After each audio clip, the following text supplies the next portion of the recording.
Good morning, lovely people! Welcome to my YouTube channel. So for today's video guys, gagawa po ako ng Cocomelon toppers. Uunahin ko na po itong napaka-cute na si JJ.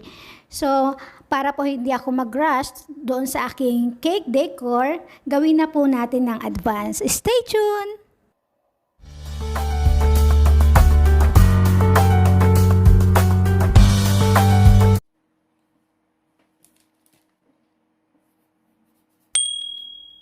Hi guys! So start na po tayo para makarami naman tayo ng gawa. So pangalawang topper ko na po ito si JJ. Ang una ko pong ginawa is si Baby Lion. Ay sayang po hindi ko nakuhanan ng video. Pero gagawa pa ako ulit. Pero ang gagamitin ko naman doon is porcelain kasi gusto ko siya i-display. So ayan guys. So make sure po na malinis ang ating mga kamay bago tayo gumawa.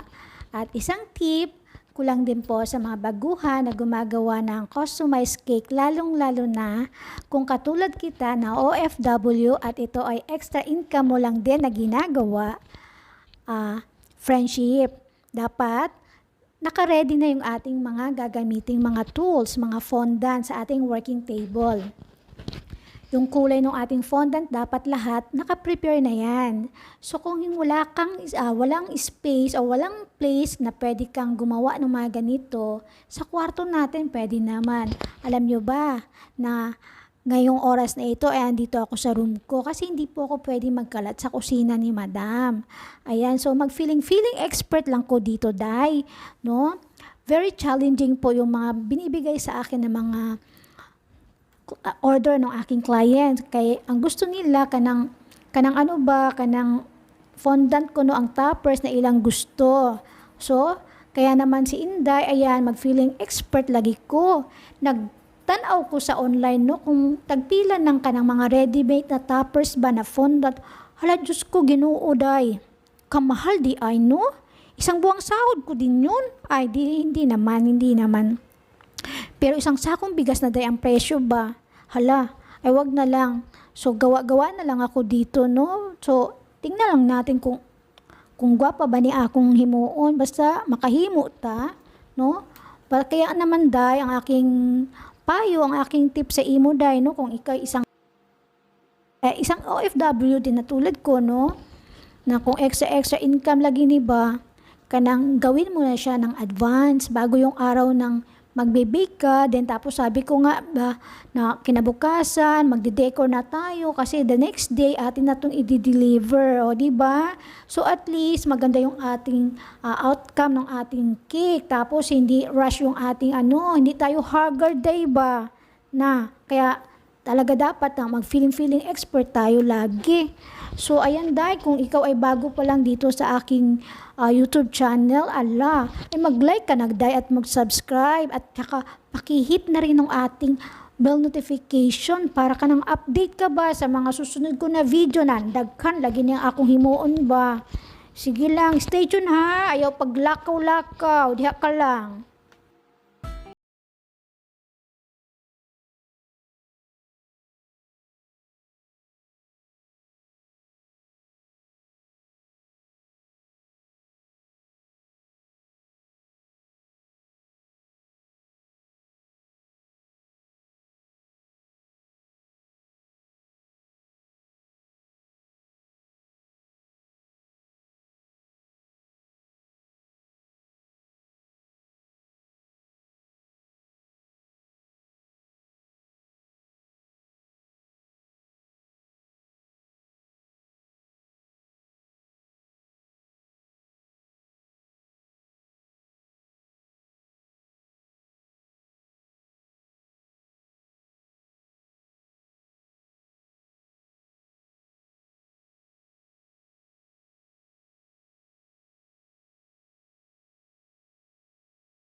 Ayan na guys.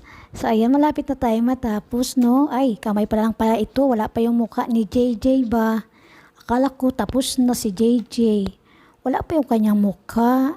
Hala, sige lang. Aw, naa ka pa diha, day? Hala, pinakog nilakaw ka na. Ayaw lagi paglakaw ba? Wala ko'y kauban dire.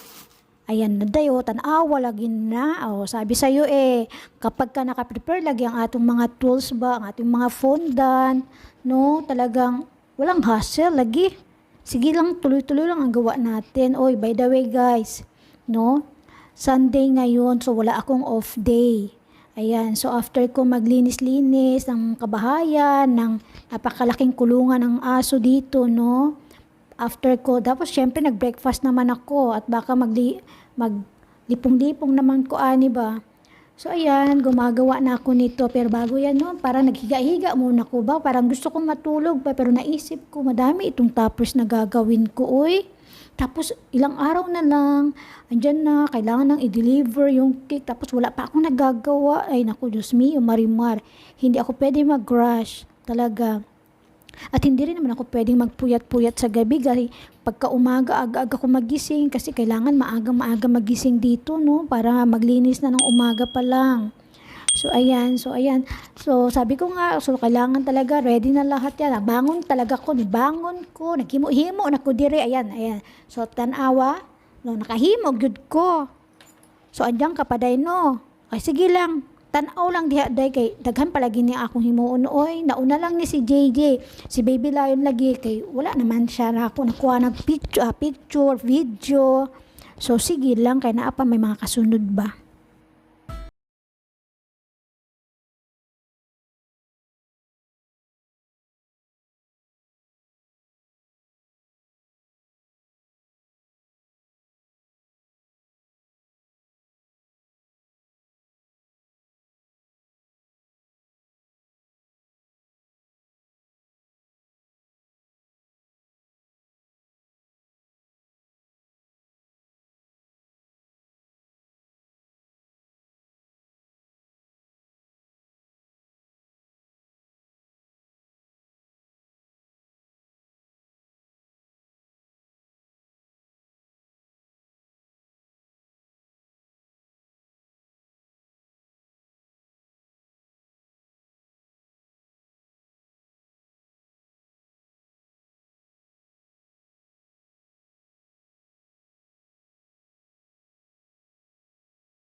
Ayan na day, malapit na tayo matapos, no? Kita ko na yung nawong ba, nawong kanang mukha ni Baby JJ ba. So talaga naman, talaga dapat lang tayo is naka-focus, dapat meron tayong patience, no? Sabi nga nila kapag wala kang pag-focus sa imong mga gibuhat ba, dili ka makatapos talaga. Ayan, hirap na hirap ako, no? Hirap ako maganuday ba? Ambot lagi, no? Hirap ako sa mga language, hindi ako marunong mag-English, dili pod ko fluent nga, ambot oroy-oy, asa man ko gikan, alien man tingali ko ba. Ayan, so ayan na nga, tapos na nga, malapit na talaga ba.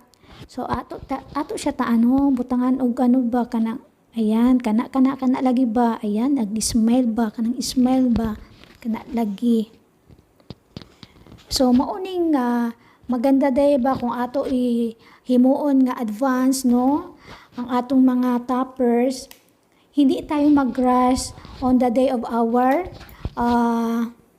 baking. Because after the baking naman, cake decor tayo niyan. So at least, medyo kahit marami tayong trabaho dito sa bahay ni Amo, nagagawa pa rin natin yung ating mga extra income. Siyempre, unahin natin yung trabaho natin sa ating mga amo, di ba? Bago yung ating mga extra income na yan. Ano ba yan? So kailangan ko talaga to gawin dahil hay, intawon no, dugay na ko diri no. Pero ang akong sahod ba, intawon, dili makapalit og bana. Char.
Ayan guys, tapos na si JJ. So thank you for watching guys. Ayan, so hindi nyo po talaga ako iniwan. Salamat, ang cute ni DJ, no? So next time po uli, isusud natin ang ating baby elephant.